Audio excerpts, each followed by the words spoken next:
sige et eller andet til at starte med. Jeg vil ikke sige, at dagblokken, det virker virkelig kægt. Hi Blondie, oh my god, today is like torsdag, og klokken er 14:53, og du er anholdt, ikke også? Der må jeg lige få fra cut. Okay. Dag. Godt så er vi i gang. Vi laver et... Jeg skal jo snakke højt eller sådan noget, for jeg kan høre det. Jeg kan godt høre det. Okay. Vi laver... Hold op med grin! Nej, jeg kan ikke sådan noget der, men okay. Vi laver et best friend tag. Okay, og hvad skal jeg så sige, Smilla? Okay, første spørgsmål. Det er Maja, og ja, jeg hedder Maja. Og hun hedder Smilla. Hold op med grin. Okay. Helt seriøst. Okay, 1, 2, 3. Første spørgsmål. Hvor og hvornår mødtes I 4. klasse? Fordi at Smilla... Hun flyttes. Smilla, tag os sammen! Jeg kan ikke finde det. Okay, det mødtes, fordi at jeg... Alt første spørgsmål. Hvor og hvornår mødtes I? Det gjorde vi i... Ja, klasse, Smilla. Du kan... How and when did you meet? Du skal ikke sige det på engelsk. Hvornår og hvor mødtes vi? Vi mødtes på Esbjerg skole. Ja. 4. klasse. Smilla 4. klasse. Det var meget... Okay, det var faktisk fordi, at vi skulle også spille fodbold. Eller jeg skulle også spille fodbold med Smilla og Lise fra Smillas klasse. På en mark over på vores skole. Fordi at jeg kedede mig. Og så var vi ude til håndbold om aftenen. Bare Smilla. Og det var bare... Og så blev vi bare totalt best friends in the whole world. Oh my god. Look at the treetops. Okay. Hvad var yndlingsminde? Hvad var det? Sammen. Okay. Totalt vores... Paptider i 2009. Vinteren 2009, venner. Okay, og så alle mulige sære ting. Og vi var altid på Café Signe nede i... Nå ja, og spiste pandekær med is. Der var sådan nogle gamle damer. Det er sådan en gammel café. Og hvad vi lavede? Og kanoturen her i sommerferien. Ja, kanotur i sommerferien. Og alle mulige andre. Paddleren, det gode noget. Så jeg beskriver den i et ord. Med et ord. Okay. Jeg kan ikke beskrive dig med et ord. Så det må være meget ubeskriveligt. Altså, jeg sagde ikke, det var gode ting, okay? Indtil jeg har sagt sær. Hun sær. Skal det lige for det? Nej, vent lidt. Det er fandme svært at være mig, blandt dine. Altså, det er faktisk bare et fact. Alle kan se, at jeg... Det var de fremmeste på mig. Det skulle du stadigvæk vidst. Ja, okay. Maja, hun er sød. Tak. Ja, du er altså rigtig sød nogle gange. Har I sagt det nu? Oh my god. Det er så glad over. Hvad er hendes drømjob? Du vil gerne være sådan noget... Jeg kan ikke huske, hvad det hedder. Undskyld. Jeg kan ikke huske sådan noget, hvor man indretter. Sådan noget, hvor man... Sådan noget. Vil jeg ikke. Nå, du vidste det var 1000 år siden. Det er så meget. Men hvad vil du så gerne? Nej, det er lige meget. Jeg ved ikke sige, det er pinligt. Det er jo ikke pinligt. Maja, hun ved ikke, hvad hun vil være. Hun ved ikke, hvad hun skal, hun ved ikke, hvor hun Jeg skal være bistandsklient. Nej, jeg skal... Det siger Nej, det skal jeg ikke. Jeg ved bare ikke, hvad jeg skal. Jeg ved ikke, hvad jeg skal for en skole. Jeg ved ikke, hvad... Okay, helt ærligt. Jeg ved ikke, hvad... Og det er faktisk ikke engang særlig rart. Det siger man ikke. Jeg ved ikke, hvad jeg skal med mit liv. Ved du hvad? I'm gonna live my life because YOLO, ikke? YOLO. Ja, det er virkelig spade. Okay, hvad er jeres yndlings-make-up-mærke? Smilla, hun bruger altid sådan noget uden parfumer, parabener, farvestoffer eller tilsætningsstoffer, fordi at det ikke er særlig sundt. Ja. Hvad fanden er det? Nej. Bitch! Bitch! Undskyld. Maja, hun bruger sådan noget godt og billigt. Sådan noget fra Matas. Skulle sådan noget klinik. Jeg bruger Max Factor og L'Oréal Paris og sådan noget. Det var ikke sjovt. Maja kan ikke finde ud af væk. Nej. It's not my thing. Hvad irriterer ved den anden? At du er så god til at lave akavede situationer.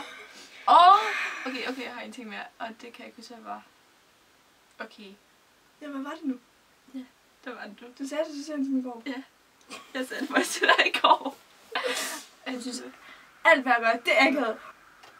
Hvad hedder jeg med mig? Med mig har en meningsskifte med hende. For eksempel synes jeg irriterer mig også, at når vi for eksempel når vi ved at sejle kano, også to sammen, så ville du bestemme alting mere for en tid, jeg skulle padle i, og hvornår og hvor. Det er fordi, at... var skidt. Ja, men det tænker jeg så over efter, det er rigtig sødt, for jeg vil gerne sige undskyld til dig, men jeg kunne simpelthen gøre det om, fordi vi sad i en kano, og jeg var pisse sur. Og vi sad midt ude på en å. Faktisk en stor å. Guden åen. Gud. Siger det? Det siger sig selv. Godt så. Hvis I kunne tage nogle steder hen i verden sammen, hvor skulle det være, og hvorfor? Vi vil tage til 1, 2, 3. Canada! Og så skulle vi til Stratford, fordi så skulle vi se der, vi skulle til Stratford og Oregon og Toronto. Og vi skulle alle steder hen. Vi skulle totalt med vores spejlreflekskamera, ja. Ikke? Fordi vi er så professionelle. Opbrug. Simpelthen. Eller ikke. Fordi vi har et L100D. Ej, det var for sjov. Det er fint. Det er okay. Mig og Maja, vi har begge to samme kamera. Ja. Godt så. Nej, ved du hvad vi skulle tage hen? Hvorfor? Vi skulle tage hele jorden rundt, fordi because YOLO. vores yndlingsinterne joke. Fedt, mand, det regner! Okay. Pas den så lige skade.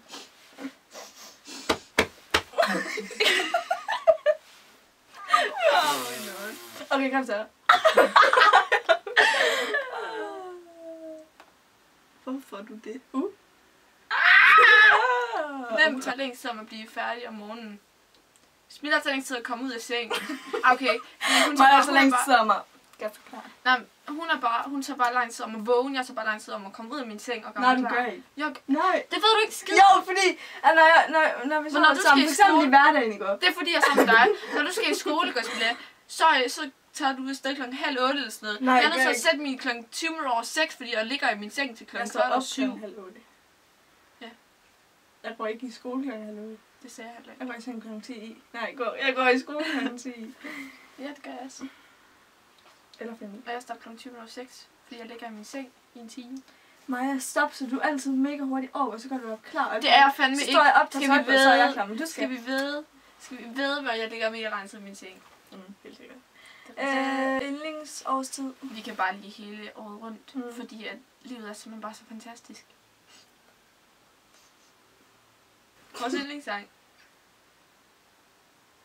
Vi kan lide alt musik, fordi livet er simpelthen bare så fantastisk. Lige fra Bob Marley til Perfect Emilio. Nej, eller noget. Ja. Okay, vi kan... Det skifter rigtig meget. Det skifter bare sådan. Så lige pludselig, så finder man bare en sang, og så kan vi lige den i 2 dage. Så skifter det igen. Altså Maja, hun kan høre en sang 3 gange, så hun pisser træt af den, og sluk den. Yndlingsdyr. Smilla, hun siger, hun ikke... Ja, hun siger, hun godt kan lide skilling. Majas yndlingsdyr er Charlie. Nogle gange. Hvis I ikke vidste det, så er det en gris. Stop nu. Tag det seriøst, ikke også? Undskyld! Jeg var blive så pisse meget sur. Oh my god. Pisser mig fuldstændig af. Biatch! Oh my god. Hold dig væk og lad være med at grine. Jeg gider ikke snakke med.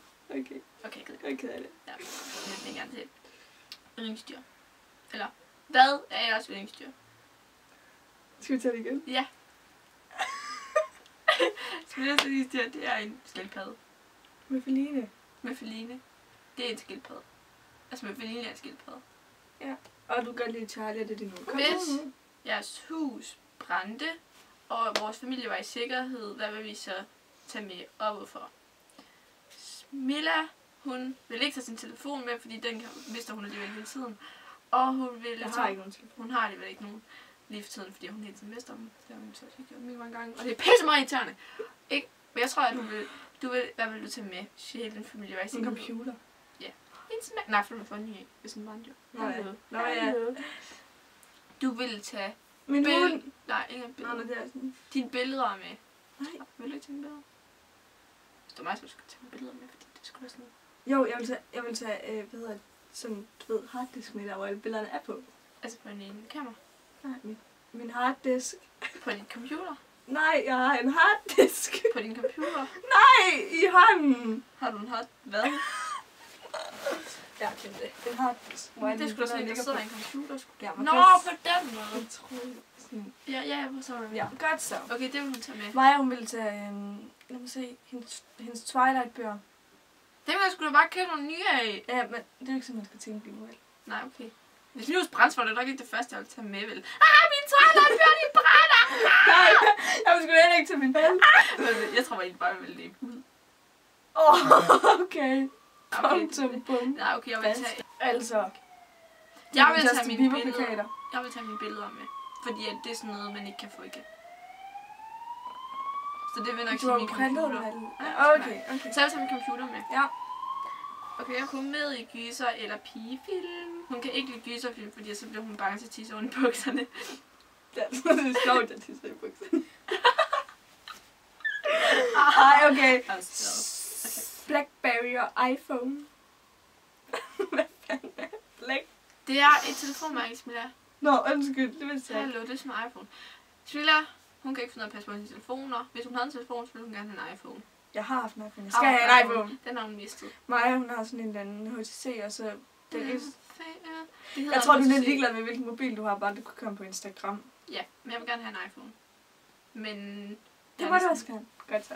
Vores yndlingsfilm. I will never say never. Vi kan rigtig starte Never Say Never. Men... Og hvem viste dig den, og hvorfor er du Justin Bieber-fan? Jeg kan se den her. Okay. Men okay. Det var...